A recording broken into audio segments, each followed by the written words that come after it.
Hello, viewers. Welcome back. So, yesterday we arrived in London, had a fairly smooth ride, and I'll share with you the airport experience and the flight experience later. However, today I have my husband here who will talk with you about the passenger locator form and about the COVID test that one needs to get before taking a flight to UK. So, handing over to my husband, Tushar. Hello, viewers. Today we are providing information relating to COVID guidelines if you're undertaking international travel. So first off, it's critical to understand what we are sharing is based on our personal experience and what the knowledge that we gathered during the process. However, we must tell you that you must fully understand the government's COVID guidelines as applicable to your travel and fully ensure that you adhere to it. Uh, what we are trying to do is basically share, experience sharing for your benefit. With that out of the way, I think let's jump right into what happened to us when we were traveling. So we recently undertook essential travel from the United States to the UK, from New York City, JFK to London Heathrow to be precise.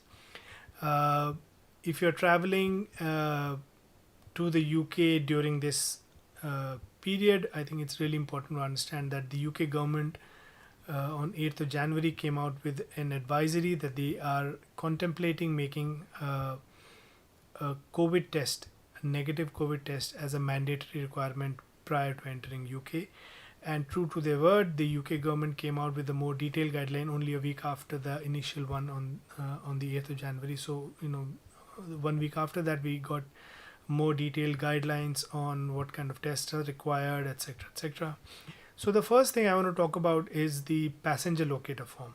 Now, the passenger locator form is a fairly simple, user-friendly form available on the Government of UK website, and you can just do a simple Google search to reach there. This form takes about 5 to 10 minutes to fill and seeks basic information from you. The underlying idea of the form is to understand where would you be staying, and since you are required, anyone entering the UK, even those who are entering from the travel corridors. Just to take a quick digress, travel corridors are certain countries which UK allowed sort of a safe passage of mutual travel between them. And these travel corridor countries are basically countries within the UK Commonwealth. But now, not just the travel corridors, but anybody entering the UK has to take a mandatory COVID test and has to fill up a passenger locator form.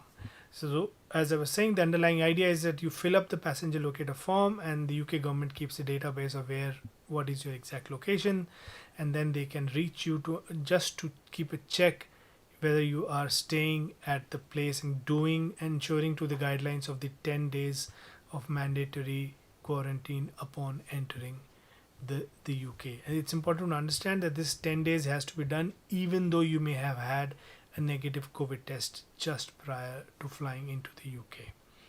Right. So as I was saying, it's a user-friendly form, can be filled online, but it's important to remember that once you're filling it, you carry a printout of it.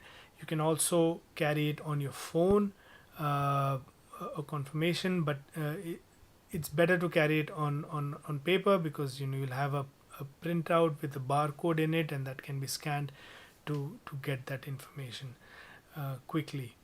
Each adult has to fill up the form. Each adult entering the UK has to fill up the form. However, if you have kids entering with you, one of the adults can add their kids under their own form, so the kids don't have to fill up a form of their own.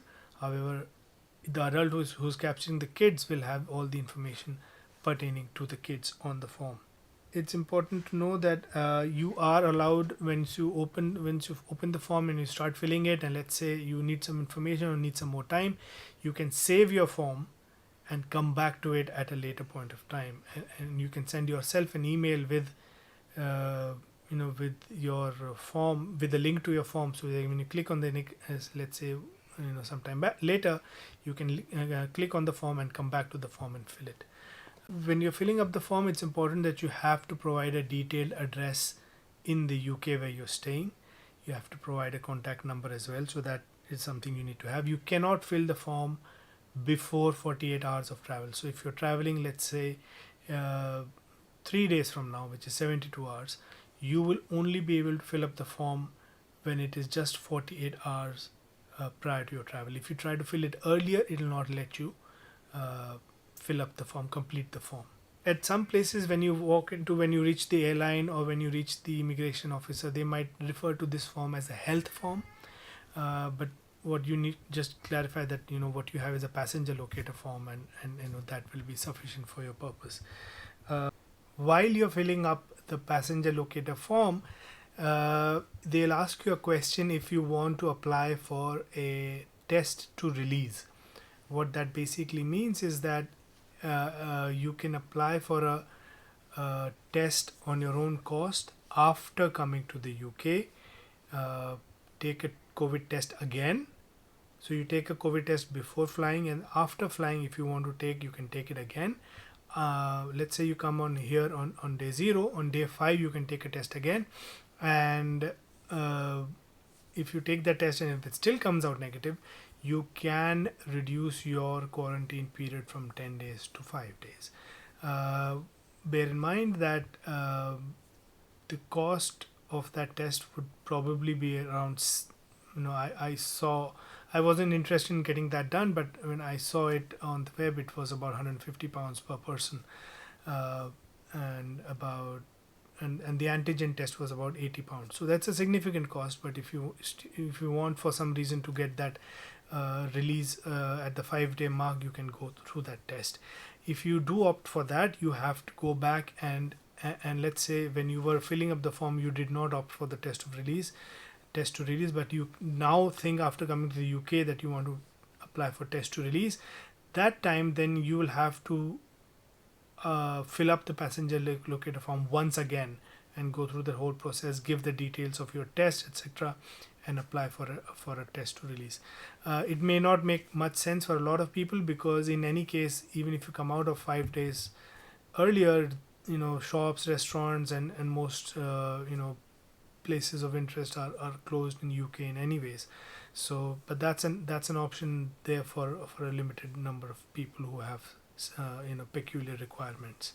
As per the UK government, test is not required for those under the age of 11, and UK government, I think, also since clarified that they are okay with tests of a certain sensitivity, 97%, 99%, be it antigen or be it other forms of test. I think it's a safer bet to get an RT-PCR test done, because that's a test which is accepted worldwide. And when we were flying, we got our tests done for the kids as well, and the reason being that while the UK government says that people coming into the UK less than 11 years of age are not required, the mode of transport that you're using coming to UK, for example, if you're flying into UK, the airline might say that we need it for all passengers, which will mean those under 11 as well. So it's a good bet to have it done with for kids as well. If you forget by any chance to fill up the passenger locator form and you reach the airport, I don't think there's a need to panic, because the airline will most certainly remind you and want to see the passenger locator form, so you can at the airport quickly fill it up and submit and show it to them immediately. Even we realized that even when we reached the airport at Heathrow, just before we entered the immigration line, there was a person there reminding us for the need to fill up the health form. So there are avenues where you can do it, so you need not panic if you haven't done it. However, if you reach the immigration desk not having done it, the immigration officer will be well within his rights to turn you back or levy a very heavy penalty on you. So that's something you need to bear in mind. That's all I had on the passenger locator form. I hope that was helpful. Moving on to the actual COVID test. So the UK government requirement is that the test has to be done 72 hours prior to travel. Now, within those 72 hours before you arrive in the UK. So before in that period you have to get the test done and have the result with you. So please make your calculation very clearly as to when is the ideal time to do it. Whoever is the test provider to you, please ensure you clarify to them what kind of test you want. When do you get the result? In what form do you get the result? Some companies are saying they'll give you a phone call to tell you a result. Some are saying they'll send you a text message. But it's always good to have something on email, at least something that you can take in writing or take a printout and carry it with you. Companies are offering different kinds of tests. So there are walk-in, some there are hospitals, clinics, urgent care centers. uh, you know just have to Google it and you'll have a number of options. So there are walk-in, you can walk in and get your test done. There are drive-in, family drives in and don't have to get off the car and they get the test done. Then there are home kits. Companies are sending you kits at home. You do your own swab or nasal, oral, whatever, and put it back and send it to them, and then they receive it, test it, and send you the results. So it depends on what kind of timing you want. What we eventually end up doing is we use the services of a firm called Omnia Diagnostics. For a certain amount of money, they come to your home. They have various options, but one of the options we use is they come to your house. A person comes to your house, gets a nasal swab sample from you, takes it away, does the test, and sends you the result. They claim to send it within 1 or 2 days, but really it comes, for us it came within a day. We swab in the morning and test and result in the evening. So that was a very helpful service for us, because the requirements came to us suddenly and we had our travel could have been jeopardized if we had not got that. So it's important. Also, bear in mind that the UK government has given out specific requirements of what should be on the test result. Your name on the test result should match with the name of the traveler entering UK. Your name should match, your date of birth should match. The result should show the date of birth, name, the type of test, the result, the sensitivity, etc. So it should be a detailed test and not just a one-liner saying the test was negative. So those are the things that you have to bear in mind. I think I've covered everything, but let me just quickly look at my notes. Yeah, there are. I think it's important to understand there are also a lot of scams and frauds going around in the name of COVID testing. So whatever service provider you're using, make sure you check on the web. You look at some reviews, etc., to see that you're not being taken for a scam. The UK government, if you issues advisories which are available on UK government website. We didn't find any telephone number or email that we could write to or speak to get guidance, but I could be wrong. I mean, we got all the information that we needed looking at whatever information was already available on the web. It's also important to understand sometimes airlines may have a very different set of requirements to allow you to travel, which may be different from what a country is stipulating. So don't assume that what the country is saying is what the airline will accept. The airline sometimes for their own interest and safety may stipulate something more stringent.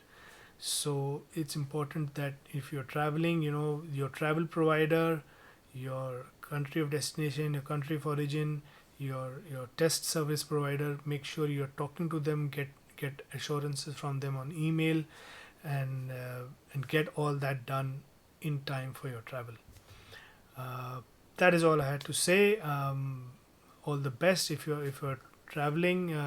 Once again, this is not a time for travel, and any non-essential travel should not obviously be done. But if you're doing an essential travel, I hope this comes handy for you.